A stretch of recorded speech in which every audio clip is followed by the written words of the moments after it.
सौभाग्यशाली गुरुमुखों, पूज्य महात्मा जी सुखचैन महात्मा जी का आज हम सब गुरुमुख जन सत्संग सुनने वाले हैं। तो सभी गुरुमुख जन शांत पूर्वक बैठ जाएं और श्री सुखचैन महात्मा जी का सत्संग श्रद्धा भाव से सभी गुरुमुख जन सुने और इस वीडियो को गुरुमुख जन ज़्यादा से ज़्यादा शेयर करें ताकि और भी गुरुमुख जन लाभ ले सकें। बोलो जयकारा बोल मेरे श्री गुरु महाराज की जय। सभी गुरुमुख जन एकांत में बैठकर सत्संग का लाभ उठावें। इस सत्संग में महात्मा जी ने श्री पंचम पातशाही श्री गुरु महाराज जी, श्री तृतीय पातशाही गुरु महाराज जी, श्री द्वितीय पातशाही गुरु महाराज जी की जो लीलाएं हैं उनका भी वर्णन किया है। सत्संग शुरू करते हैं गुरुमुख हो। तो सतगुरु के द्वारा भगवान स्वयं ही सतगुरु का रूप धारण करके आते हैं और अपने सेवकों को रास्ता दिखाकर उनकी मंजिल पर पहुंचा देते हैं। द्वितीय पातशाही महाराज जी का समय था। महाराज जी ने एक प्रेमी को सेवा के लिए भेजा। पहले जमाने में कोई साधन नहीं होते थे, मोटर गाड़ी तांगा इत्यादि। दूसरी पातशाही के समय ये सब नहीं थे, पैदल ही जाते थे। अब वो पैदल जा रहा था, रास्ते में रात हो गई,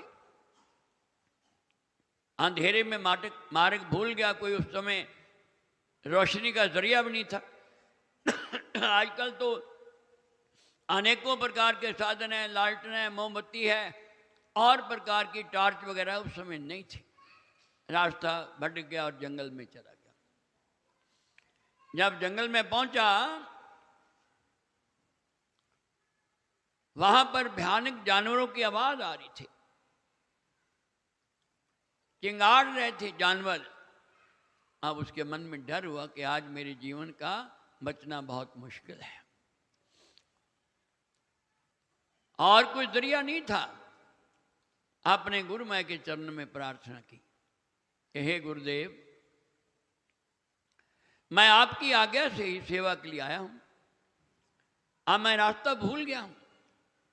आप कृपा करके इस जंगल से निकालो और मुझे मेरे रास्ते पर पहुंचाओ। आंखें बंद करके प्रार्थना की। जब आंख खोली तो क्या देखता है, सामने एक वृद्ध पठान लालटेन लेकर के आ रहा है। कहने लगा, भाई तुम जंगल में कैसे आ गए? कि बाबा मैं रास्ता भूल गया। कहाँ जाना है? कि फलां गांव में जाना। आओ मैं तुम्हें रास्ता दिखाता हूं। वो बाबा जी उसको ले गए, जंगल से बाहर लाए और जिस गांव में जाना था, पहले ज़माने में सड़कें भी नहीं होती थी, पगडंडी होती थी। उस पगडंडी पे खड़ा किया, कहा कि सीधे चलते जाओ, जहां तुमने जाना तुम पहुंच जाओगे। डरा हुआ था, कुछ पूछने का साहस भी नहीं किया, बात करने की भी हिम्मत नहीं हुई।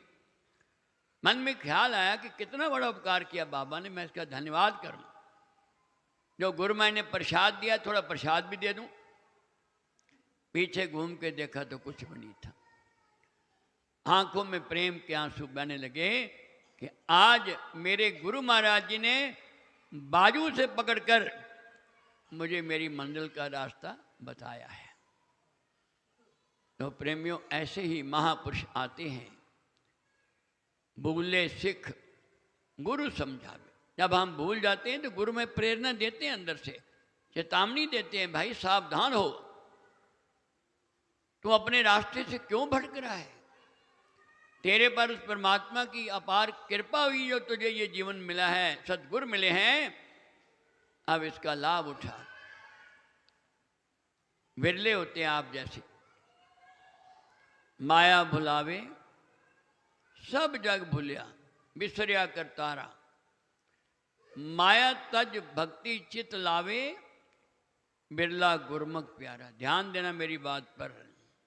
माया भुलावे सब जग भूलिया। माया एक ऐसी मोहनी चीज है, सारे संसार को भुला देती है, अपनी रास्ते को, मंजिल को।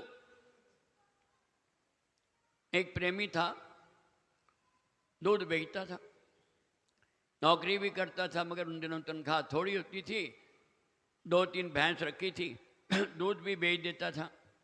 सर्दी के दिन थे, शाम को दूध बच गया। एक कमंडल में डालकर डोल में उसने टांग दिया ऊपर कि सुबह आकर के बेच दूंगा।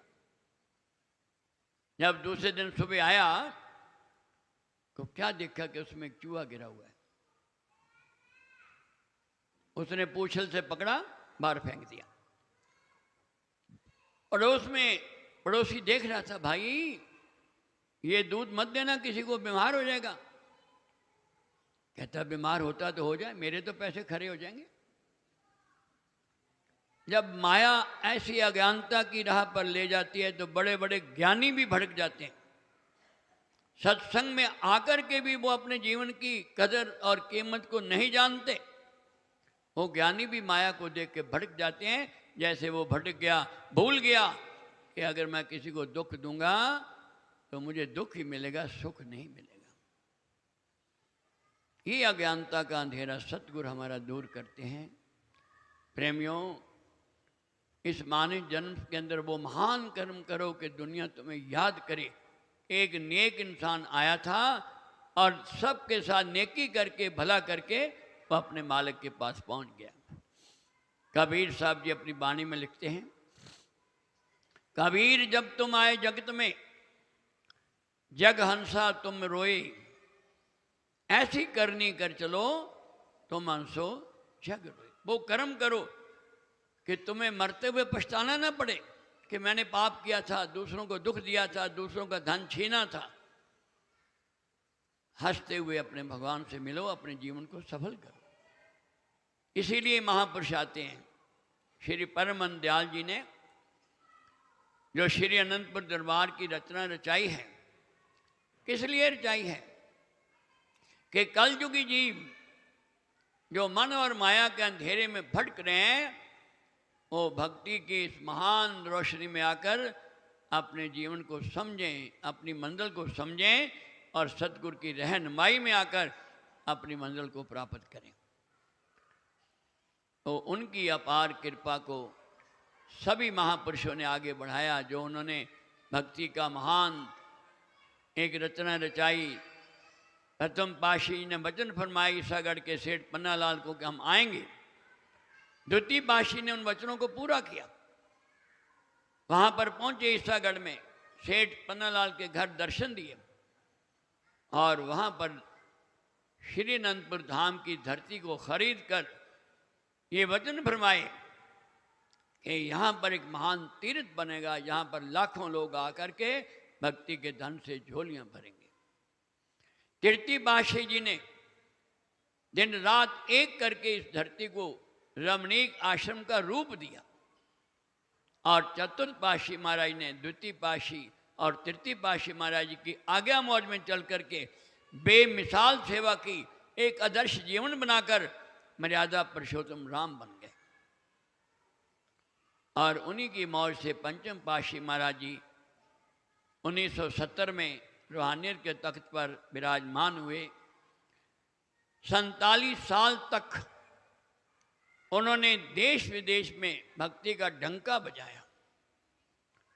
एक दिन फरमाया कि जब हम दुबई में शुरू में आए थे, यहाँ मकान नहीं थे, यहाँ पर रेता उड़ती थी, इतनी भयंकर तपश होती थी, इतनी लू थी, गर्मी थी, मगर अपने भक्तों के लिए गुरु महाराज ने लू, गर्मी और रेता के भयानक दुखों को बर्दाश्त करके जब वहाँ पर कृपा फरमाई, समय समय पर सत्संग का अमृत बरसाया, वो दुबई जो कि मन और माया के सागर में डूबी हुई थी, वो सुबई बन गई। एक दिन भगत वहाँ पर तरन हार के चरणों से ला करके भव सागर से तरने लगे। अनेकों मकान बन गए, बड़े सुंदर भवन बन गए और आज दुबई के अंदर श्री अनंतपुर दरबार का डंका बज रहा है। हजारों प्रेमी आकर के श्री अनंतपुर धाम के उस मंदिर में रोज श्री आरती पूजा करते हैं और भक्ति के धन से झोलियां भरते हैं। क्या दुनिया में कोई इतनी तकलीफें सह करके सुख देता है किसी को? स्वार्थ की प्रीत है। तुझ बिन कोई मीत नहीं स्वार्थ का संसार, बिन स्वार्थ निश दिन करें सतगुरु परोपकार। बगैर स्वार्थ के अगर कोई उपकार करते हैं तो वो केवल सतगुरु है। तो जो उपकार किए पंचम पातशाही महाराज ने, जो अपना प्यार दिया, जो हमें बाजू से पकड़कर भक्ति की राह पर चलना सिखाया, हम सेवकों के हृदय में आज उनका वो प्यार, उनके उपकार अंकित है। हम हर पल याद करते हैं कि अगर आप हमारी बाजू ना पकड़ते, ना मिलते तुम हमें सद्गुर, न जाने हम कहाँ जाते। हमें बेआसरा पाकर सताने गम चले आते। आपने आसरा दिया। जब एक सौभाग्यशाली गुरुमुखों, आज का सत्संग सुनकर मन एकदम खुश हो गया है। महात्मा जी ने इतना प्यारा सत्संग सुनाया। हम महात्मा जी के शुक्रगुजार हैं, जो महात्मा जी ने हमें आकर अपने श्री दर्शनों से निहाल किया एवं सत्संग वर्षा से हमारा जीवन ही संवार दिया। हम सभी गुरुमुख जन श्री दरबार के जो हमारे श्री गुरु महाराज जी ने नियम बना दिए हैं, उन पर चलकर अपना जन्म सफल करें। और गुरुमुखों, श्री गुरु महाराज जी की कितनी रहमत है, जो हमें जगह जगह सत्संग सुनने को मिलता है। अब तो कहीं जाने की भी ज़रूरत नहीं है गुरुमुखों। गुरुमुख जन जो व्यस्त रहते हैं वो घर पर ही सत्संग सुन सकते हैं।